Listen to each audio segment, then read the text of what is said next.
Deus juntou, nem homem vos separa. Visto como Emerson Neto Gomes e Vanessa Barros Silva consentiram ingressar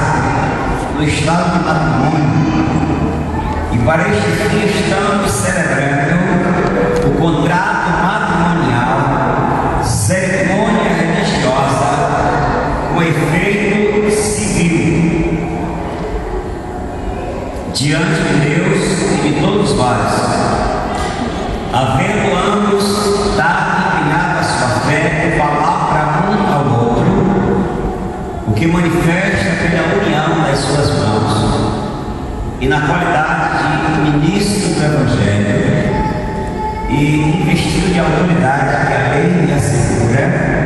eu vos declaro casados, marido